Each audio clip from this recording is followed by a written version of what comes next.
நம்முடைய பிதாவாகிய கடவுளிடமிருந்தும் ஆண்டவராகிய இயேசு கிறிஸ்துவிடமிருந்தும் அனைவருக்கும் கிருபையும் சமாதானமும் உண்டாவதாக. ஆமென்.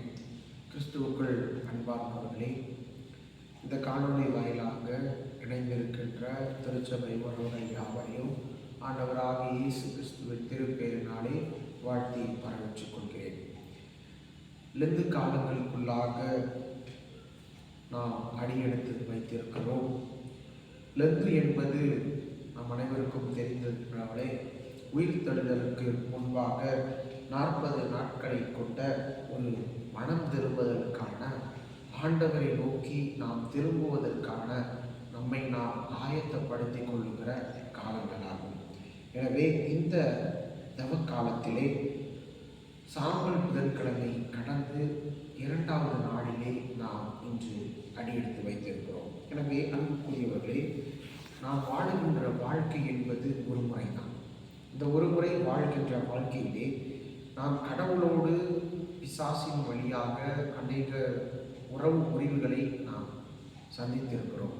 ஒருவேளை கடவுளோடு இடைப்படுவதற்கு பிசாசின் வழியாக பலவிதமான காரணங்கள் தடையாக இருக்கலாம். எனக்குள் இருக்கின்ற பொய் புரட்டுக்கள் அல்லது பதவி ஆசை, பண ஆசை போன்ற பலவிதமான காரியங்கள் கடவுளோடு நான் நெருங்கி வருவதற்கு தடையாக இருக்கலாம்.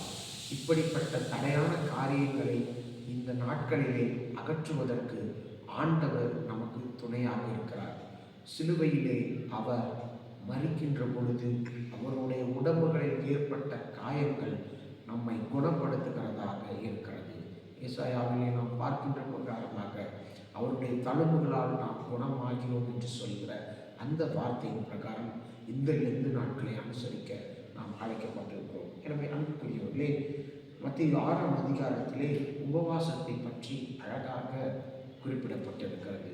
இயேசு குறிப்பிடுகின்ற பொழுது, நீங்கள் உபவாசிக்கும் பொழுது வெளிவேடக்காரரை போல இராமல் நீங்கள் உங்கள் அறைகளில் அந்தரங்க பிதாவுக்கு தெரியுமாறு நீங்கள் ஜெபம் செய்யுங்கள் என்று அவர் சொல்வதை நாம் பார்க்கின்றோம். எனவே இந்த உபவாசம் என்பது உண்ணாமல் பசியோடு இருப்பது அல்ல, மாறாக உண்மையான உள்ளத்தோடு பக்தியோடு ஆண்டவரிடத்தில் வாசம் செய்வதாகும். அதுவே உண்மையான உபவாசமாக இருக்கும் என்று இங்கு குறிப்பிடப்படுகிறது. எனவே அன்புக்குரியவர்களே, ஒரு 3 பயணங்களை குறித்து இந்த நாளிலே உங்களோடு நான் சிந்திக்க ஆசிக்கின்றேன். ஒருவேளை இந்த 40 நாட்கள் என்பது 2 மாதங்களை கொண்ட ஒரு மிக நீண்ட பயணமாக இருக்கலாம். அந்த பயணத்திலே நாம் என்ன செய்ய வேண்டும், அது செய்வதன் வழியாக நாம் எதை பெற்றுக்கொள்ளப் போகிறோம் என்பதை இந்த காலங்களின் வழியாக நாம் அறிந்து கொள்ள முயற்சிப்போம். முதலாவதாக, இந்த லெந்து கால பயணம் என்பது மனம் திரும்புதலுக்கான ஒரு பயணம். மனம் திரும்புதலுக்கான ஒரு பயணம். யோவேல் தீர்க்கதரிசியின் புத்தகம் 2ஆம் அதிகாரத்தில் 12 முதல் 21 வசனம் வரை உள்ள வசனங்களில் இதை நாம் பார்க்க முடிகின்றது. மனம் திரும்பி நாம் குணப்பட வேண்டும் என்று ஆண்டவர் அங்கு விரும்புகிறார். இஸ்ரேல் மக்களுக்கு கொடுக்கப்படுகிற அந்த செய்தியின் வழியாக அவர்கள் மனம் மாறின பொழுது ஆண்டவர் செழிப்பான ஒரு நாட்டுக்குள்ளாக வாழ்வதற்கு அவர்களை அழைத்துச் செல்கிறார். எனவே அன்புக்குரியவர்களே, இந்த மனம் திரும்புதல் என்பது நம்முடைய வாழ்வில் ஆண்டவரோடு இடைப்படுவதற்கு தடையாக உள்ள காரியங்களை இந்த லெந்து காலங்களிலாவது நான் விட்டுவிடுகிறேன் என்று சொல்லி ஆண்டவர் முன்பாக அறிக்கை செய்து நாம் அதிலிருந்து மீண்டு வருகின்ற பொழுது ஆண்டவர் அந்த மனம் திரும்புதலின் வழியாக நம்மை ஏற்றுக்கொள்ள தயாராக இருக்கிறார்.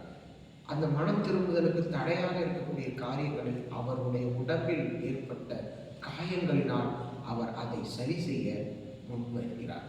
நாம் அந்த காயங்களை ஏற்றுக்கொண்டு நம்மை குணப்படுத்த ஆயத்தப்படுத்துகிற காலங்களாக இந்த காலம் நமக்கு உதவுகின்றது. எனவே இந்த லெந்து கால பயணம் என்பது மனம் திரும்புதலை அடிப்படையாக கொண்டது. 2ஆவதாக, இந்த பயணமானது மாற்றத்திற்கான ஒரு பயணமாகும். மனம் திரும்புதலுக்கும் மாற்றத்திற்கும் சிறிய வித்தியாசம்தான். மனம் திரும்புதல் என்பது ஒரு காலத்தில் இந்த காரியத்தை நான் செய்ய மாட்டேன் என்று சொல்லி வாக்கு எடுத்துக்கொண்டு மனம் திரும்பி அந்த செய்கைகளை விட்டுவிடுவது. ஆனால் மாற்றம் என்பது விட்ட அந்த செயல்பாட்டை என்னாலும் அதை மறந்து விடுவது, அந்த செயலை திரும்ப செய்யவே முடியாத அளவுக்கு அந்த காரியத்தை அறவே தன்னுடைய வாழ்க்கையிலிருந்து அகற்றி விடுவதே அந்த மாற்றத்திற்கான ஒரு திருப்பு முனையாகும். எனவே அன்புக்குரியவர்களே, மனம் திரும்பி நாம் குணப்படுகின்ற பொழுது அந்த மனம் திரும்புதலின் வழியாக நம்முடைய வாழ்வு ஒரு மாற்ற நிலையை அடைகிறது. அந்த மாற்ற நிலையின் வழியாக நாம் ஆண்டவரோடு இணைவதற்கு இது ஒரு வாய்ப்பான நாளாக அமைந்திருக்கிறது. இந்த பயணம் நெடுதூர பயணத்திலே மனம் திரும்புதலை நாம் முன்வைத்திருக்கிறோம், மாற்றத்தை எதிர்நோக்கி காத்திருக்கிறோம்.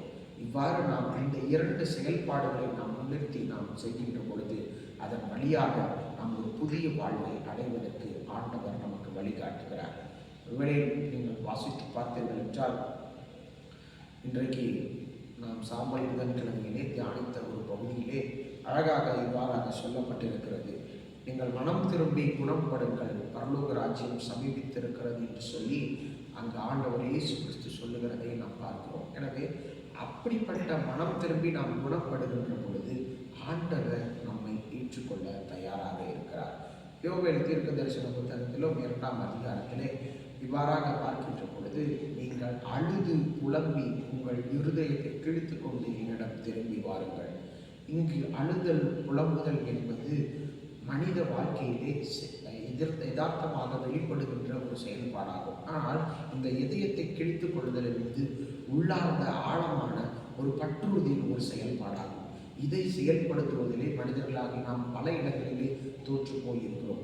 அழுவது நமக்கு எளிது, புலம்புவது நமக்கு எளிது. ஆனால் இதயத்தை கிழித்து கொண்டு உள்ளத்தில் இருக்கிற தீய எண்ணங்களை கிழித்து கொண்டு ஆண்டவரிடத்தில் நெருங்கி செல்வது என்பது மிகவும் அரிதான ஒன்று. எனவே அப்படிப்பட்ட மாற்றத்தை ஆண்டவர் உங்களிடமும் என்னிடமும் எதிர்பார்க்கிறவராயிருக்கிறார். நிறைவாக இந்த பயணமானது மறுவாழ்வுக்கான ஒரு பயணம். மனம் திரும்புதலையும் மாற்றத்தையும் நம்முடைய வாழ்க்கையில் சொல்லிலும் செயலிலும் நாம் காட்டுகின்ற பொழுது மறுவாழ்வு நமக்கு கிடைக்கிறது. அது எப்படிப்பட்ட மறுவாழ்வு என்றால், சிலுவையில் ஆண்டவர் உயிரை விட்ட பொழுது, அவர் 3 நாட்கள் கழித்து உயிர் தெழுகின்ற பொழுது எப்படி ஒரு புதிய மனிதராக உயிர்த்தெழுந்த ஆண்டவர் எல்லோரையும் சந்திப்பதற்காக செல்கிறாரோ, அதுபோல உயிர்த்தெழுந்த ஒரு புதிய உடலாக, புதிய மனிதனாக நீங்களும் நானும் இந்த புது வாழ்வுக்கு நேராக வாழ்வதற்கு அழைக்கப்பட்டிருக்கிறோம். ஒருவேளை இந்த நெருங்கு காலங்களிலே நீங்கள் யோசித்து பார்த்தீர்கள் என்றால், பழையவற்றை நான் விட்டு விடுகிறேன், இதில் ஒரு சில காரியங்களை கடைபிடிக்கிறேன் என்று ஒரு சபதம் எடுப்போம்.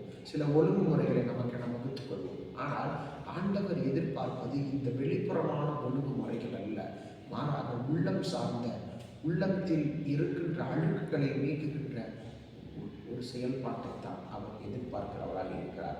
எனவே அன்புக்குரிய இறை மக்களே, நாம் இந்த நெடுதூர பயணத்தில் 2வது நாளில் நாம் அடியெடுத்து வைத்திருக்கிறோம். ஒருவேளை இந்த பயணத்திலே பலவிதமான சோதனைகள் நமக்கு ஏற்படலாம், பலவிதமான பாதிப்புகள் ஏற்படலாம்.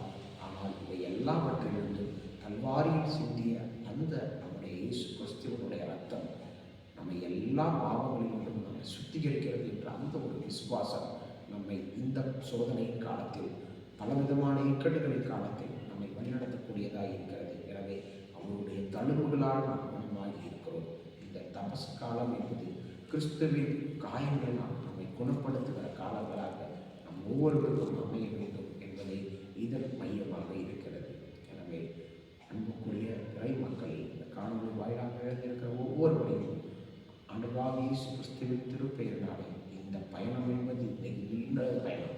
இந்த நீண்ட பயணத்திலே மனம் திரும்புதலுக்கான பயணத்திற்கு ஆயத்தப்படுங்கள், மாற்றத்திற்கான பயணத்தில் நீங்கள் இணைந்து கொள்ளுங்கள்.